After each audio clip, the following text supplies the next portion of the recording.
수익과 비용에 대한 문제풀이 두 번째 시간이에요, 여러분. 이전 강좌 이어서 이제 들어오신 분들은 교재 그대로 넘기면서 보시면 되시고요. 저희 161페이지 보시면 저희가 18번 문제까지 같이 풀었었잖아요. 그래서 19번 문제부터 37번까지 이번 시간에 같이 풀어보도록 하겠습니다. 자, 19번 분계 문제는 어떤 문제인지 이제 들어가서 볼게요.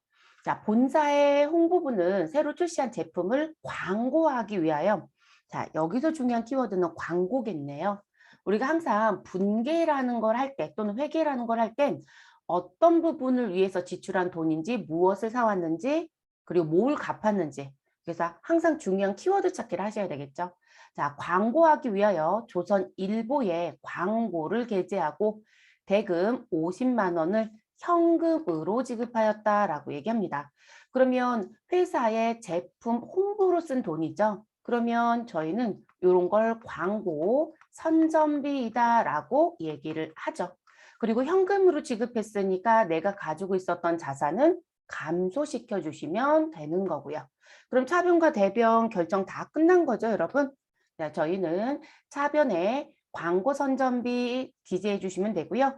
그리고 저희가 제조업으로 시험을 보든 아니면 도매업으로 시험을 보든 광고 선전비는 원가의 성격을 갖고 있다고 얘기하지는 않습니다. 그래서 여러분들 프로그램에 들어가서 계정 과목을 검색을 해보시면 광고 선전비는 800번대에 있는 광고 선전비하고요. 그리고 프로그램에 이제 다른 원가로 세팅되어 있는 우리 건물을 지어서 팔 수도 있잖아요. 그러면 그쪽에서도 당연히 광고를 해요. 그래서 600번대 있는 광고 선전비 이렇게 두 가지의 계정 과목이 검색이 될 거예요. 저희가 제조업으로 시험을 보기 때문에 반드시 833번에 있는 코드 쓰셔야 됩니다. 왜냐하면 저희는 건설업을 시험을 보시는 건 아니니까 이해되셨죠? 그래서 800번대에 있는 광고 선전비 사용하시면 되고요. 그래서 판매별 관리비 써드렸고 그리고 현금 지출했다라고 했으니까 우린 대변에 현금 50만 원 기재하시고 마무리하시면 되겠습니다. 크게 어려웠던 문제는 아니네요. 20번. 자, 공장의 기계장치를 주식회사 대성기업에서 수리하고 당좌수표를 발행하여 수리비용 300만 원을 지급하다. 자, 당좌수표를 내가 발행해서 준 거죠, 여러분.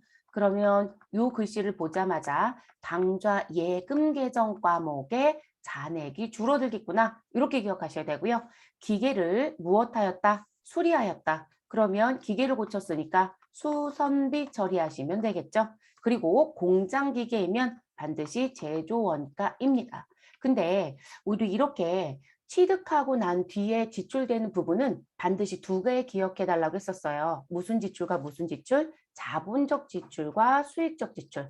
자, 자본적 지출에 해당이 된다라고 하시게 되면 자산으로 처리하셔라. 취득 원가에 가산할 거니까. 그런데 수익적 지출에 해당이 된다라고 하시면 무엇 하셔라? 비용 처리하셔라. 이렇게 얘기했었죠. 다만 그 비용이 자동차와 관련된 거면 차량 유지비로 쓰시면 된다라고 말씀을 드렸었고요. 그리고 자동차를 제외한 나머지 건물이라든지 지금 20번 문제처럼 기계 장치를 고쳤다라고 하시면 수선비라고 기록하시면 되겠습니다. 이거 꼭 구분해 주셔야 돼요. 자, 가로 열고 뭐라고 써있다? 수익적 지출로 회계 처리할 것. 자, 그러면 누가 봐도 수선비 그리고 공장에서 발생된 것이니까 제조 원가라고 기록하시면 되겠습니다. 저희 차변에 제조 원가 수선비 300만 원 기록하고요. 대변에 당좌 예금 300만 원 기록하면 되겠습니다. 21번 문제입니다. 자, 본사 영업팀에서 사용한 수도요금 12만 원과 공장의 전기요금 250만 원을 현금으로 은행에 납부하였다. 자, 그럼 대변에 현금을 감소시켜 주시면 되고요. 그리고 차변에 비용을 발생시켜 주시면 되죠. 그런데 본사에서 사용한 수도요금은 무엇으로 처리할 거냐? 우리 계정 과목 꼭 구분해 달라는 거 있었어요. 수도 광열비로 처리해야 되겠죠. 그래서 수도 광열비. 자, 공장에서 사용한 전기 요금은 무엇으로 가고요? 전력비입니다. 그래서 사무실에서 사용한 전기요금이라든지 수도요금이라든지 가스요금이라든지 난방과 관련된 요르대 등이 발생했다면 소득 광열비로 모두 다 처리합니다. 판매비와 관리비. 근데 공장은 전기요금은 별도의 계정 쓴다고 했죠. 전력비라고 하는 별도의 계정을 쓴다. 요거 꼭 기억해 주셔야 되는 부분. 그러면 구분이 모두 다 끝나셨으면 우린 차변부터 기록하시면 되죠. 자, 수도광열비, 판매비와 관리비 12만 원 기록해 주시면 되시고요. 그리고 같은 난 차변에 전력비 제조 원가 250만 원 기록하시면 되겠습니다. 대변은 현금으로 납부했으니까 현금 262만 원 감소시켜 주시면 되는 부분. 이 문제의 취지는 지금 무슨 부분? 판매비와 관리비로 처리할 때와 제조 원가로 처리할 때 계정 과목이 다르다는 거예요. 그 부분을 할 수 있느냐라는 게 시험 문제의 포커스입니다. 자, 그 다음 문제. 영업부서의 난방용 요르대 35만 원과 공장 작업실의 난방용 요르대 74만 원을 보통 예금에서 이체 결제했다고 합니다. 자, 이런 보통 예금에서 계좌 이체했다는 얘기인 거니까 우리는 보통 예금 감소시켜 주시면 되는 거잖아요. 그럼 대변은 결정이 끝났어요. 그럼 차변에 누구 쓸 거냐? 자, 영업부서 난방용 요르대 조금 전 21번 문제 풀 때 알려드렸죠, 여러분? 자, 요 부분 뭐로 가신다? 수도 광열비로 가시면 된다라겠어요. 반드시 판매비와 관리비에 있겠죠. 자, 공장의 작업실 난방용 요르 때는 우리 무엇으로 간다? 제가 전기요금은 별도 계정 쓰셔야 돼요 라는 거 얘기하고 그리고 다른 얘기 안 했어요. 자, 이 부분은 여러분 가스 수도료라고 하는 게 따로 있습니다. 그래서 가스 수도료라고 하는 계정 과목이 제조 원가에 있어요. 그래서 구분해서 쓰셔야 됩니다. 근데 21번, 22번은 공장과 사무실에 해당되는 판매비와 관리비의 구분 때문에 내는 문제라는 거 반드시 계정 과목 정확하게 구분해서 쓰셔야 된다는 거. 시험은 시험 요건에 맞춰가는 거예요, 여러분. 네, 그래서 꼭 기억해 주시면 좋겠습니다. 그러면 차변 대변 결정 다 끝났죠? 네, 우리 기재하겠습니다. 자, 차변에 수도 광열비, 판매비와 관리비 35만 원 기록하시고요. 그리고 같은 변 차변에 가스 수도료 제조 원가 74만 원 기록합니다. 자, 두 금액 모두 합치시면 109만 원이네요. 그걸 보통 예금에서 이체 결제했습니다. 그래서 보통 예금 감소시켜 주시고 합산된 109만 원 기록하시면 되겠습니다. 정리가 끝나면 사실 수익의 발생과 비용의 발생은 회계 처리가 그닥 어렵지는 않아요. 계정 과목 정리만 잘 하시면 됩니다. 자, 23번 문제. 공장 건물의 화재와 도난에 대비하여 주식회사 미래 화재에 손해보험을 가입한 후 보험료 300만 원을 보통 예금 계좌에서 송금하고 전액 비용으로 회계 처리하였다. 그럼 여러분 보험료라고 하는 계정 과목을 처리하시면 되는 거죠. 그런데 중요한 건 이겁니다. 공장 건물 화재와 도난. 그러면 이 보험료는 반드시 제조 원가에 있는 보험료 계정 과목을 쓰시면 되고요. 그리고 보통예금에서 송금했다고 했으니까 우리 대변엔 보통예금의 자산을 감소시켜 주시면 되는 거죠. 그럼 정리 끝났네요. 만약에 여기를 비용 처리하지 않고요. 전에 자산 처리하였다라고 주면 지문에 무엇으로 처리한다? 선급 비용으로 처리를 하셔야 됩니다. 미리 준 보험료이니까요. 그래서 선급 비용. 자, 그러면 저희는 정리하러 가죠. 어느 변을 기재하든 이 부분은 큰 부분은 없네요. 자, 차변에 보험료 제조원가 300만 원, 대변에 보통 예금 300만 원 기록하시고 정리. 자, 24번 문제. 자, 판매부서는 저축성 만기 환급이라고 되어 있네요. 자, 그래서 여기서 중요한 키워드는 이거라는 거죠. 저축성 보험료라는 거.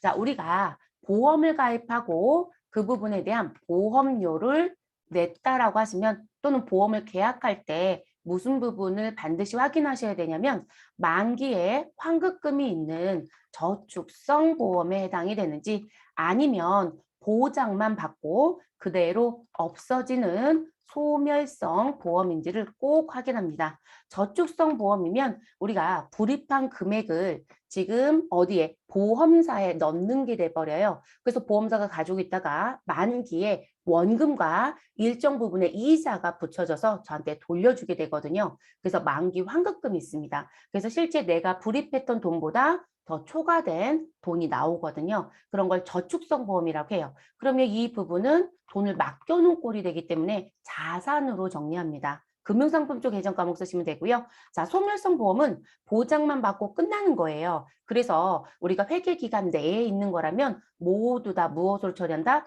비용으로 처리하는 거예요. 그래서 보험료 계정 과목을 정리하시고 다만 차기까지 포함된 보험료가 나갔다라면 우리가 결산할 때 성급비용 계상하는 것만 신경 쓰면 되는 거거든요. 반드시 구분합니다. 자, 그럼 저축성 만기 환급이 있는 보험료라고 되어 있으니까 아, 나는 이 글씨를 보자마자 자산으로 처리해야 되는 거구나 라고 마음속에 생각이 들어야 되겠죠. 자, 대박보험 10년 만기이고요. 현재 3년 차까지 납입일 때요. 자, 앞으로 7년 더 납입하겠네요. 자, 그래서 3년 차 납입이고 300만 원을 보통 예금으로 납부하였다. 그럼 보통 예금에서 돈을 지출한 거니까 우린 대변에 보통 예금을 감소시켜 줍니다. 그리고 차변엔 자산 처리하라는 거죠. 자, 그러면 계정 과목을 뭐로 쓸 거냐? 만기가 몇 년짜리이다? 10년짜리. 몇 년 납입했다? 3년 차 납입까지 했대요. 자, 그러면 단기 금융상품으로 들어가진 않겠죠. 그래서 우린 뭐로 간다? 장기 금융상품으로 갑니다. 그러면 장기 금융상품에 뭘 쓰지라는 부분이 고민이 될 거예요. 근데 여러분 장기 금융상품에 가시면요. 장기성 예금이라고 하는 계정 과목이 있습니다. 이거 쓰시면 되고요. 그리고 반드시 거래처 대박보험을 꼭 기록해 주셔야 되겠죠. 그리고 이런 시험 문제에서 출제자가 뭘 낸 적이 있냐면 그냥 단기 금융상품에 있는 정기예금으로 회계 처리를 하라고 준 적이 있어요. 그러면 아무것도 의심하지 마시고요. 그냥 무엇 하셔라. 정기예금 쓰고 나오세요. 뭐 시험에서는 계정 과목을 정해줬잖아요. 그러면 그 부분은 저희는 준 거대로 처리하시면 되겠습니다. 그러면 차변과 대변 기록할게요. 자, 차변에 장기성 예금 제가 대박보험 꼭 넣어주시라고 말씀드렸죠. 그리고 300만 원 기록하시면 되겠습니다. 대변엔 보통 예금 300만 원을 감소시킵니다. 그래서 보험도 우리가 비용 처리하는 것과 자산 처리하는 거 구분하신 거 꼭 알아두셔야 되는 부분. 자, 25번 문제입니다. 본사 영업사원에 대하여 새로이 명함을 인쇄하여 배부하였다. 여러분, 우리가 명함을 제작해서 종업원한테 줬다는 거죠. 우리 일반적으로 회사에서 종업원이 입사를 하면 명함을 찍어주죠. 그리고 다 사용하면 또 명함을 또 찍어줄 거고요. 그러면 이 명함이라고 하는 부분에 대해서는 계정 과목을 뭐로 갈 거냐. 자, 우린 특별한 얘기가 없으면 도서 인쇄비라고 하는 계정 과목으로 처리하시면 되겠습니다. 그리고 본사 영업사원이라고 했으니까 반드시 판매비와 관리비 계정 과목을 씁니다. 자, 대금은 9만 원이고요. 현금 지급하였다라고 하네요. 그럼 우리는 대변에 현금 감소시켜 주시면 되겠습니다. 그거 그대로 기록하시는 거예요, 여러분. 그럼 차변에 판매비와 관리비, 도서 인쇄비 9만 원, 대변엔 현금 9만 원 기록하시고 정리. 그러니까 계정 과목만 안다라고 하면 비용에 대한 회계 처리는 별로 어렵지 않죠, 여러분. 몇 가지만 유의하시면 되는 거라서. 자, 26번 문제 갈게요. 자, 생산 직원의 원가 절감 교육을 위해 외부 강사를 초청하여 교육을 하고 자, 그럼 여러분 지금 교육하고까지 끊어볼게요. 결론적으로는 회사가 교육을 진행했다라는 거죠. 다만 종업원을 외부로 보내지 않고요. 아예 외부에서 강사를 데려와서 교육을 진행했다. 그러면 이때 쓰는 게 뭘까요, 여러분? 회사에서 교육을 보내는 걸 우리는 교육훈련비라고 합니다. 그래서 교육과 훈련이 우리 무엇되어 있는 거, 합쳐져 있는 거. 요즘엔 이 교육훈련이 매우 중요하죠. 네, 그래서 신입사원에 대한 교육훈련도 하고 현재 근무 중인 종업원에 대한 교육훈련도 진행을 합니다. 그러면 지금 현재 여기서 중요한 건 우리가 판매비와 관리비로 갈 건지 제조 원가로 갈 건지 생산 직원의 원가 절감 교육 그러면 이 부분은 제조 원가로 가야 합니다. 자, 그러면 이 교육 훈련비가 지금 발생이 됐고요. 자, 그 부분을 지급해야 되겠죠. 강사한테 주겠죠, 여러분. 그래서 강사료 중 원천징수세 99,000원을 제외하고 자, 지금 제가 원천징수를 했어요. 그러면 원천징수한 99,000원은 무엇이 될 것이다? 내가 원천징수를 하면 예수금. 자, 내가 원천징수를 당하는 입장이면 선납세금. 우리는 항상 회계 처리할 때 회사의 입장으로 놓고 상황을 파악하는 거죠. 자, 그래서 예수금 99,000원을 제외하고요. 나머지 금액 290만 1,000원은 당사 보통 예금 계좌에서 강사의 보통 예금 계좌로 송금하였다라고 합니다. 그러면 우리는 보통 예금을 감소시켜 주시면 되겠죠. 그럼 이런 교육훈련비는요. 290만 1,000원과 99,000원이 합쳐진 게 나간 거죠, 여러분. 그래서 교육훈련비는 실질적으로 얼마가 발생하였다? 300만 원이 발생하였다. 그 부분에 대해서 소득세와 지방소득세 99,000원을 제외하고 나머지 차액만 지급하였다. 이 얘기인 거죠. 자, 회계처리하러 가겠습니다. 저희는 차변에 교육훈련비 300만 원 제조 원가로 처리해 주시고 대변에 예수금 99,000원 그리고 나머지 금액은 보통 예금 290만 1,000원 기록해 주시면 되겠습니다. 자, 내가 원천징수를 하는지 내가 원천징수를 당하는 입장인지 반드시 구분해서 회계 처리하는 것도 잊지 마실 것. 자, 27번 문제 가겠습니다. 회사에서 보관 중이던 원재료, 원가는 60만 원이고요. 시가는 80만 원. 자, 영업부 소모품으로 사용하였다. 여러분, 소모품은요, 자산 계정으로 들어갈 수도 있고, 비용 계정으로 들어갈 수도 있죠. 회사 입장에서는 중요하다라고 한다면 자산으로 계상했다가 뒤에 가서 비용으로 전환하는 걸 하고 싶을 거예요. 그래서 반드시 비용인지 자산인지 꼭 구분합니다. 근데 뭐라고 써 있나요? 비용으로 처리할 것이라고 되어 있습니다. 그럼 저희는 뭐라고 쓰면 될까요? 소모품비. 그래서 원재료 원가 60만 원에 대해서는 회사에서 소모품으로 사용했고 비용 처리한다라고 했으니까 소모품비라고 써주시면 되고요. 영업부의 소모품이라고 했으니까 판매비와 관리비로 처리합니다. 그리고 그럼 원래 원재료는 여러분 구입하면 나는 원재료를 외부에서 매입해서 공장에 무엇할 것이다? 투입할 것이다. 그러면 열심히 무엇하고 있다? 만들고 있다. 그럼 제공품으로 대체가 되겠죠? 제공품이 무엇 되면 완성이 되면 우리는 제품이 나오는 거죠. 자, 제품이 나오면 영업부 직원은 이걸 무엇할 것이다? 판매할 것이다. 그러면 우리는 누가 나올 거고요? 제품, 매출이 매가로 등장이 됩니다. 그리고 이와 무엇하는 대응되는 무엇이 들어올 것이다? 제품, 매출, 원가가 들어와야 되겠죠. 그러면 우리가 지금 가지고 있는 매입한 원재료의 최종 종착지는 어디이다? 제품 매출 원가 손익계산서로 가야 되는 거죠. 그런데 여러분 중간에 어디로 보냈어요? 소모품 B로 보내버렸네요. 그러면 우리 이 부분은 무엇으로 정리하셔야 된다? 아, 다른 용도로 썼구나. 반드시 타 계정으로 무엇하였다? 대체하였다라는 거 기억해 주셔야 되겠죠. 프로그램은 적요 번호 몇 번이냐면 8번 적요를 씁니다. 8번 적요. 그래서 이렇게 같이 기억하시는 것도 하나의 방법. 그리고 우리가 갖고 있는 재고자산은 취득 원가로 회계 처리를 하는 거잖아요. 그러니까 없어질 때도 모두 다 취득 원가로 없애주는 겁니다. 차변에 무엇 쓰시면 돼요? 판매비와 관리비, 소모품비 60만 원. 자, 그리고 대변에 우리 원재료 60만 원 감소시켜 주시고요. 반드시 타계정으로 대체했다라는 걸 꼭 기록해 주셔라. 적요번호 8번. 자, 29번입니다. 제품 한 개, 원가 50만 원 이내요. 자, 그래서 이 제품 한 개를 매출거래처에 견본품으로 무상 제공하였다라고 얘기합니다. 단, 계정 과목은 견본비 계정으로 처리할 것. 우리 이 견본으로 제공하는 부분은요. 우리 대체적으로 이게 견본비라는 계정으로 많이 써요. 근데 다른 계정으로 쓰는 회사들도 있어서 이게 이제 논란이 되면 안 되니까 이렇게 계정 과목을 준 거예요, 여러분. 그럼 고민할 필요 없습니다.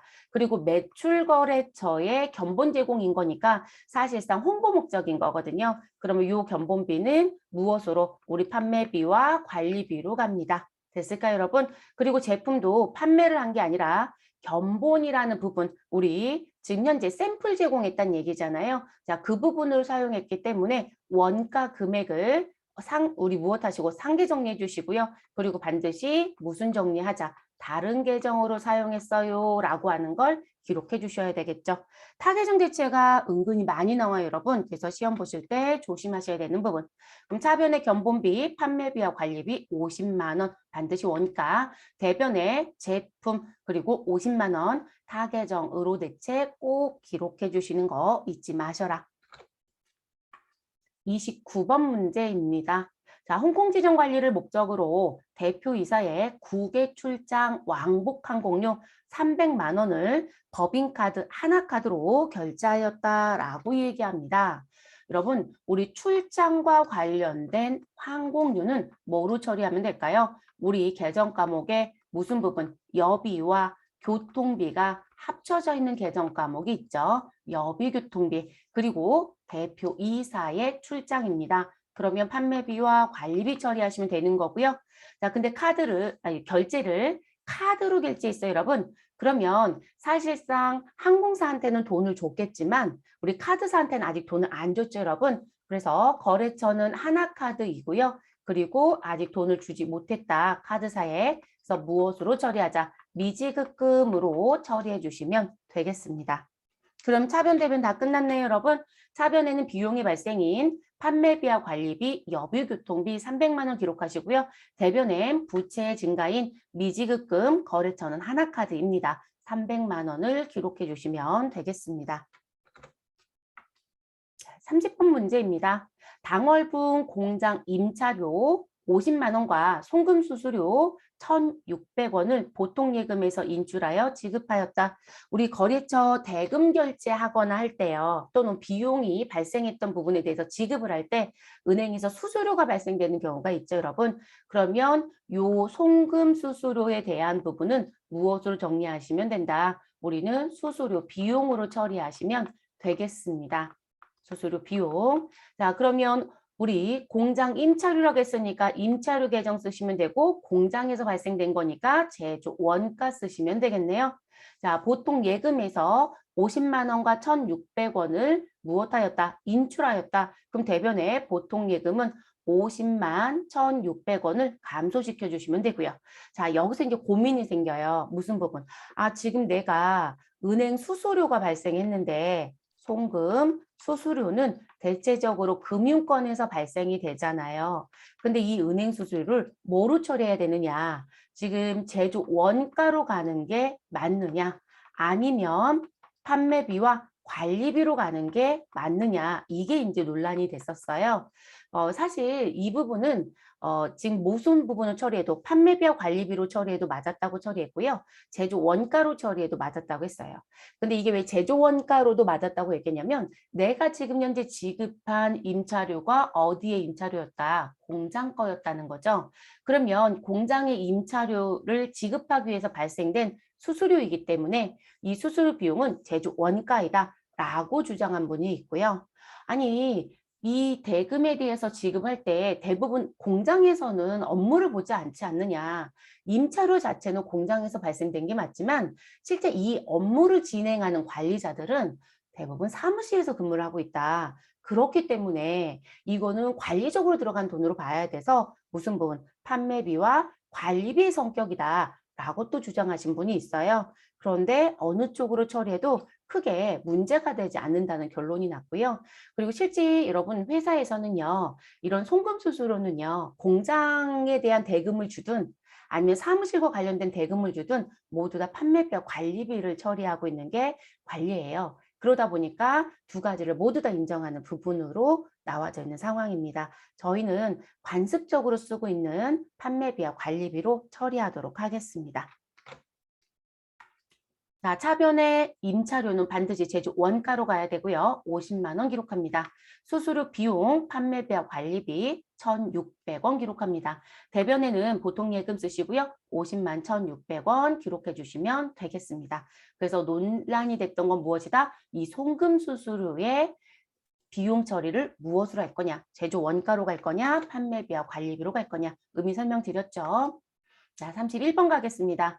생산 라인에 필요한 외국 기술 서적의 번역을 의뢰한 프리랜서에게 우리 번역비 100만 원에서 원천징수세액 33,000원을 차감한 금액을 자기압수표로 지급하였다라고 얘기하네요. 여러분 자기압수표로 지급했어요. 자기압수표는 내가 은행에 가서 발행해서 주시든 남한테 받아서 갖고 있다가 주시든 모두 다 무엇이 된다? 현금이 됩니다. 그러면 현금을 지급했다는 얘기가 되니까 우린 대변에 현금을 감소시켜 주시면 되겠습니다. 그리고 프리랜서에게 지급하는 번역비 100만 원은 무엇으로 처리해달라? 우리 수수료 비용으로 처리해 주세요 라고 기록되어 있네요. 그러면 차변에 비용 발생은 정리가 됐습니다. 다만 번역비 100만 원을 줄 때요. 이 사람한테 세금을 떼고 줬을 거거든요. 그래서 원천징수세액 33,000원을 차감하고 줬대요. 그럼 원천징수세액 33,000원은 무엇으로 처리하시면 된다? 예수금 처리하시면 되겠죠. 됐을까요? 그러면 저희 들어가도록 하겠습니다. 이게 용역의 대가가 대체적으로 수수료 계정을 써요. 네, 용역의 대가. 그래서 수수료 비용으로 아예 답을 줬습니다. 아, 제가 요거 하나 처리 안 해드렸네요. 그럼 여러분 수수료 비용은 판매비와 관리비인지 제조 원가인지 구분해야 되죠. 근데 여기 보시면 생산 라인에 필요한 외국 기술 서적의 번역비예요. 그러니까 수수료 비용은 제조 원가로 분류해 주시면 되겠습니다. 사변에 수수료 비용 제조 원가 100만 원 기록하시고요. 대변에 예수금 33,000원 기록해 주시면 되겠습니다. 그리고 나머지 금액은 현금입니다. 96만 7천원 기록해 주시고 마무리. 32번 들어갈게요. 자, 당사에서 생산한 전자제품 500만 원을 사회복지공동모금회에 현물 기부하였다라고 합니다. 여러분 지금 기부했다라는 얘기가 들어오죠. 근데 우리가 기부하는 방법은 금전으로 줄 수도 있고 이렇게 현물을 줄 수도 있죠. 그러면 우린 차변에 뭐로 쓰시면 되고요. 기부금이라고 쓰시면 되고요. 대변에는 회사가 생산한 전자제품입니다. 그럼 제품을 감소시키면 되겠죠. 그리고 이 500만 원은 원가라고 보시면 되겠습니다. 됐을까요, 여러분? 그리고 무엇을 해야 될까요? 반드시 다른 용도로 썼습니다. 라고 하는 타계정,으로 대체를 꼭 해주셔야 되겠죠. 자, 분개해 볼까요? 차변의 기부금, 영업의 비용이죠, 여러분. 기록해 주시고 500만 원입니다. 대변엔 내가 가지고 있었던 제품 500만 원을 감소시켜 주시고요. 타계정,으로 대체 조교번호 8번을 꼭 넣어주시길 바랍니다. 33번 문제. 자, 개인 이시영 씨로부터 차입한 자금에 대한 이자 비용 100만 원이 발생하여 원천징수세액 27만 5천 원을 차감한 나머지 금액 72만 5천 원을 현금으로 지급하였다. 우리가 일반적으로 여러분 돈을 은행에서 빌릴 수도 있지만요. 아는 지인한테도 돈을 무엇할 수 있다. 빌릴 수 있어요. 그러면 그 부분도 반드시 세금을 떼야 되고요. 그 징수하는 세금에 대한 원천징수 세율은 소득세에 정해져 있는 세율을 뗍니다. 실제 지방소득세 포함해서 27.5%를 떼야 돼서 이렇게 27만 5천 원 징수했다고 써준 부분입니다. 네, 그러면 일단 여러분 회사에선 빌린 돈에 대해서 이자를 준 거니까 우리는 차변에 영업의 비용 계정인 이자 비용을 기록해 주시면 되겠습니다. 그리고 100만 원을 지급하는 과정 중에 원천징수세액 27만 5천 원은 미리 떼서 회사가 가지고 있다가 추후에 무엇할 것이다? 납부할 것이다. 그럼 예수금이죠. 그리고 72만 5천 원은 현금 지급했으니까 대변의 현금을 감소시켜 주시면 됩니다. 자, 지문은 길었지만 특이점은 없어요, 여러분. 그래서 은행에 우리가 내는 이자는 원천징수 안 해요. 은행은 업이 돈 빌려주는 업이기 때문에. 근데 여기 개인 이시영 씨는 돈을 빌려주는 사람이 아니었었다는 거죠. 아는 지인이었을 거예요. 그래서 이렇게 세금을 떼고 주셔야 된다는 거. 자, 회계 처리하겠습니다. 차변에 영업의 비용인 이자 비용 쓰시면 되고요. 금액은 100만 원입니다. 그리고 대변엔 원천징수세액에 해당되는 예수금 27만 5천 원 기록해 주시고 나머지 현금 72만 5천 원 기록해 주시면 되는 부분. 자, 우리가 부채 쪽에서는 기본적인 예수금 설명만 하고 들었고 지금 수익 비용에 왔더니 참 많은 예수금이 있죠. 왜냐하면 회사가 이자를 줄 때도 원천 징수했고 급여를 줄 때도 원천 징수했고 퇴직금을 줄 때도 원천 징수할 수 있고요. 배당을 줄 때도 원천 징수할 수 있어요. 그러니까 회사 입장에서는 뭔가 소득의 대가를 지급하면서 원천 징수할 수 있는 부분의 사건이 매우 많아요, 여러분. 그래서 지금 예수금을 지속적으로 보는 거예요. 근데 이걸 여기서 보여드린 이유는 이자 비용 계정 과목하고 같이 연결해 드리고 싶어서 여기서 보여드리는 부분입니다. 자, 34번 가겠습니다. 본사 창고에서 화재가 발생하여 창고에 보관하고 있던 제품 1,500만 원 장부가액이고요. 무엇되었다? 소실되었다 라고 얘기합니다. 자, 소실됐다는 얘기는 내가 갖고 있던 제품이 타서 없어졌다 이 얘기가 되는 거죠. 그러면 제품은 어느 변에? 대변에 기록을 합니다. 그래서 우리는 대변에 제품 1,500만 원을 감소시켜 주시고요. 그런데 제품은 원래 팔아서 손익계산서 매출원가가 종착지인데 못 갔다는 얘기죠, 여러분. 그러면 반드시 적요번호 8번에 있는 타 계정 의로 대체를 꼭 넣어주셔야 되겠죠. 그리고 소실됐던 시점에 우리 또는 뭔가 문제가 발생된 시점에 무엇한다? 소실된 금액 전액을 비용 처리한다. 다만 지금 화재 때문에 소실이 됐던 거예요. 그러면 여기 기록되어 있는 이 화재는 우리가 방화를 내가 직접 한 게 아니기 때문에 이런 부분들은 불가항력적인 부분으로 인정해 주는 거죠. 그래서 우리가 천재지변적인 불가항력에 해당이 되면 우리는 계정 과목 뭐로 처리한다? 재해 손실로 처리한다. 이렇게 배우신 적 있을 거예요. 그래서 영업의 비용인 재해 손실로 처리하고 우리는 제품을 감소시켜 주시면 되겠습니다. 다만 타 계정 대체라는 걸 꼭 해라.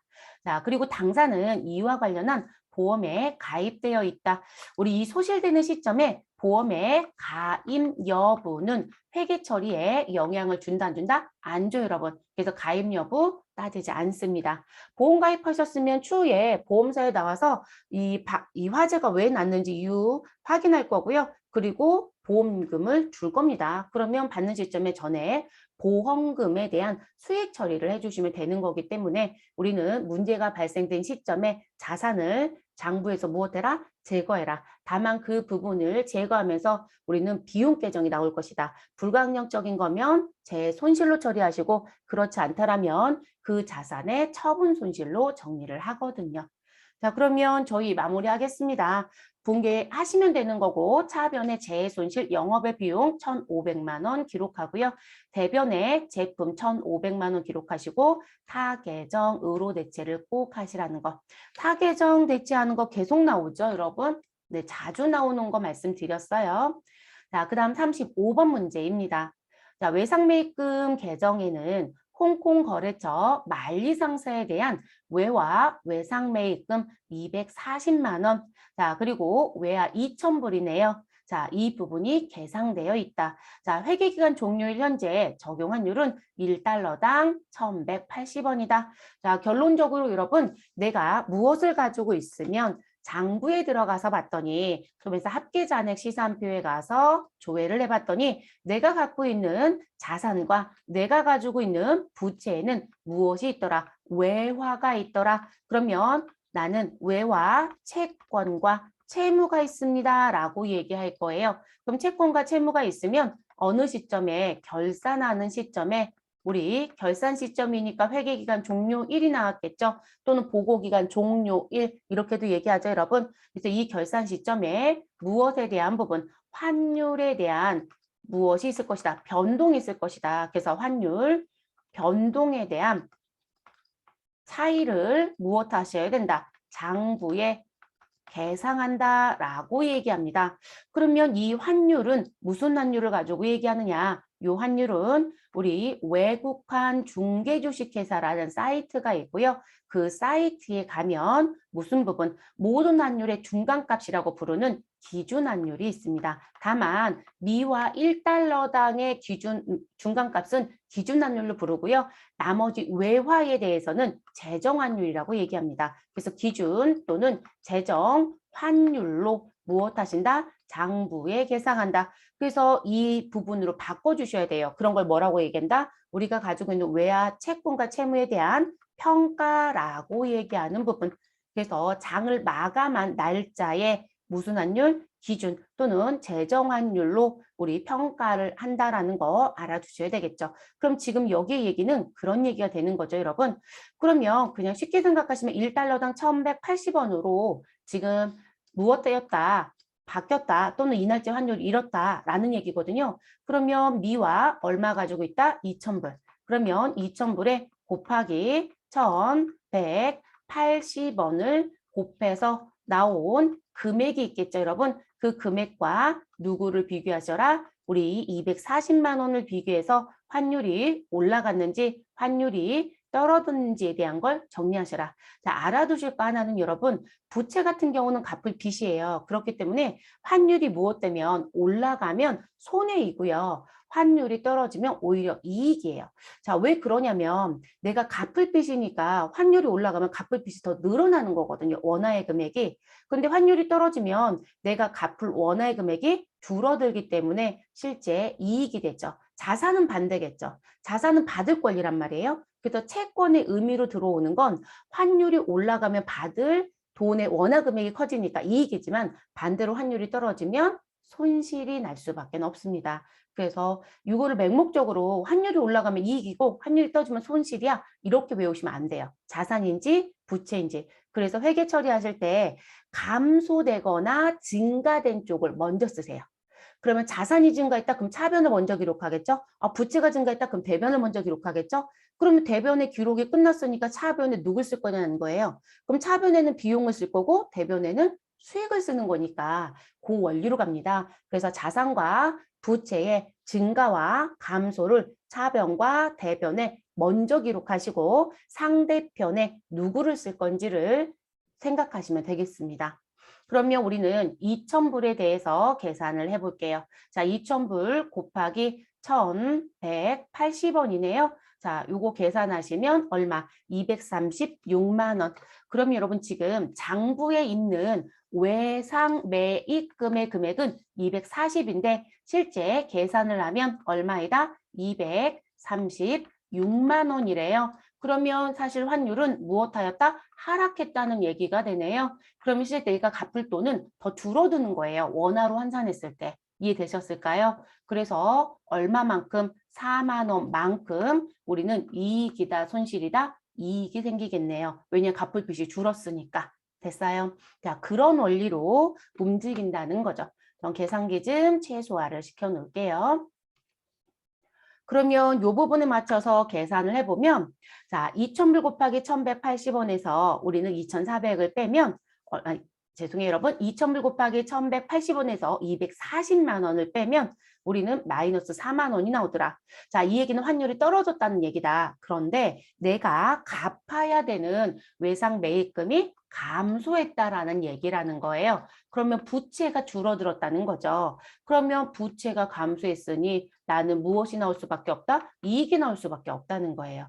그래서 어느 변부터 기록을 하셔라? 우리는 감소하거나 증가한 쪽 난을 먼저 기록하셔라. 그럼 부채 감소는 어느 변? 차변입니다. 그래서 차변에 외상 매입금 여러분 요거 시험 문제 푸실 때 조심하셔야 돼요. 외화 외상 매입금 계정 과목 쓰는 회사도 있어요. 그래서 이 앞에다가 무슨 계정에 외화 외상 매입금이 있다 그러면 계정 과목은 외상 매입금 계정이 맞아요. 근데 이 부분 없이 외화 외상 매입금에는 이렇게 나오면 계정 과목이 외화 외상 매입금입니다. 반드시 어떤 계정에 대한 내용인지 꼭 확인하실 것. 그럼 차변에 부채, 외상 매입금, 거래처 누구이죠 여러분? 만리상사 기록해 주시고요. 4만 원을 기록합니다. 그럼 여러분 차변에 지금 부채를 감소시켰어요. 그럼 이제 대변에 쓸 계정만 생각하라고요. 그럼 비용이 발생은 차변, 수익이 발생은 대변. 대변에 수익이 들어와야 되는 거구나. 이쪽에 수익의 발생을 기록하면 되겠구나.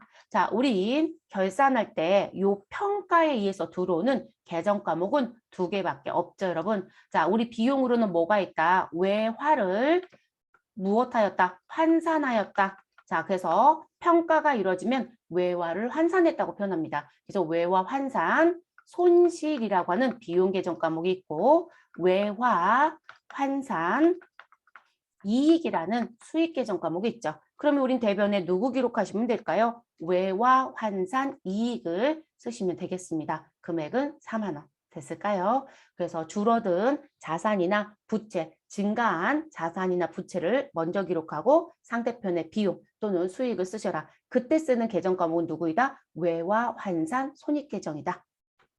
계정 과목 잘 기억이 안 나는 경우들이 있어서 계속 강조해 드리는 부분. 자, 36번 가겠습니다.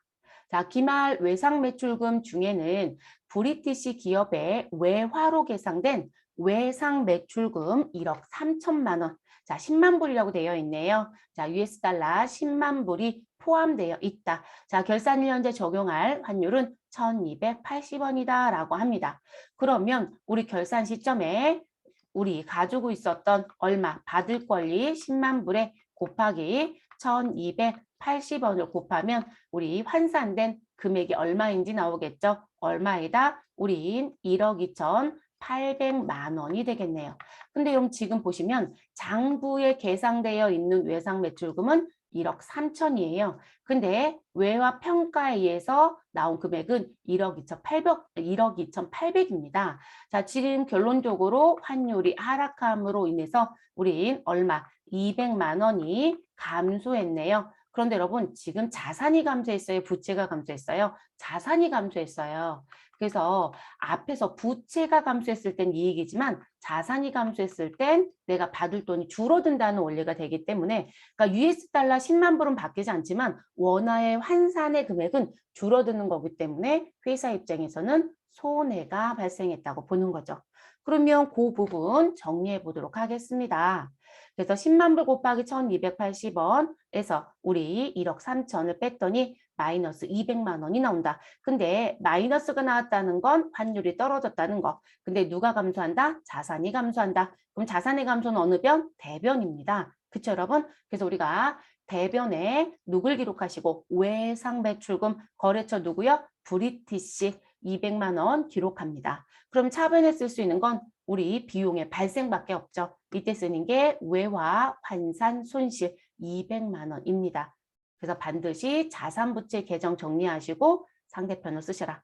네, 귀에 이제 딱쟁이가 앉았겠죠, 여러분? 네, 잊어버리지 마세요. 시험에서 워낙 많이 내는 문제예요. 최근 들어서 제일 많이 내는 것 같습니다. 자, 그 다음 마지막 문제입니다. ABC의 수출 선적일자 12월 10일이고요. 자, 수출한 제품 외상 매출금이 보통 예금 계좌에 원화로 환전되어 입금되었다라고 얘기합니다. 자, 이 얘기는 나는 지금 장부에 외상 매출금이 있어. 근데 외화였네. 근데 대금 회수했어. 이 얘기인 거죠. 자, 그리고 외상 매출금의 금액은 2,000달러이다라고 얘기하고요. 12월 10일 환율은 1,200원이었고 1달러당 12월 13일의 환율은 1달러당 1,100원이었다라고 합니다. 그러면 나는 12월 10일 날 무엇하고요? 선적을 하고요. 12월 13일 날 대금을 받았다라고 하면 이 부분만 정리를 해주시면 되는 거죠. 됐을까요? 그러면 저희는 자 12월 10일 날 외상 매출금은 2,000불 곱하기 1,200원 그래서 2,400만 원이 나오는 거고요. 자 그리고 12월 13일 날은 우리 2,000불 곱하기 얼마 하시면 이 자리에 그냥 곱해 보셔도 되잖아요, 여러분. 그렇죠? US 달러 2,000불 곱하기 1,100원. 그러면 지금 1,200원을 곱해서 나왔을 때는 240만 원이었고 그리고 1,100원을 곱해서 나올 때는 220만 원이에요. 결과론적으로. 그러면 실제 240만 원으로 계상되어 있는 외상 매출금이 보통 예금에 입금될 때는 220만 원이 들어왔다는 얘기거든요. 그럼 회사 입장에서는 환율이 하락함으로써 1,200원이었던 환율이 1,100원으로 하락함으로써 우리는 이익을 봤다, 손실을 봤다, 손실을 봤다. 그런데 실제 무엇하는 과정? 실제 거래하는. 그럼 이 실제 거래라는 건 내가 대금을 무엇하거나 회수하거나 또는 내가 대금을 무엇하는 지급하는 그러니까 실제 돈이 오고 가는 것 같은 거래. 자, 그러면 이런 거래하는 과정 중에 환율의 차이는 당연히 나올 수밖에 없어요, 여러분. 우리는 변동환율제라고 했었죠. 자, 그렇기 때문에 이 환율 차이에 대한 부분에 대해서는 우리 1월 1일부터 12월 31일 실제 거래와 관련하여 대금 회수와 지급과 관련하여 나오는 환율의 차이는 우리 평가 때 쓰는 계정 과목을 쓰시면 안 돼요. 그래서 반드시 외환 차익을 쓰거나 또는 외환 차손을 쓰셔야 됩니다. 그래서 외환차손익 계정 과목을 쓰셔야 된다는 거.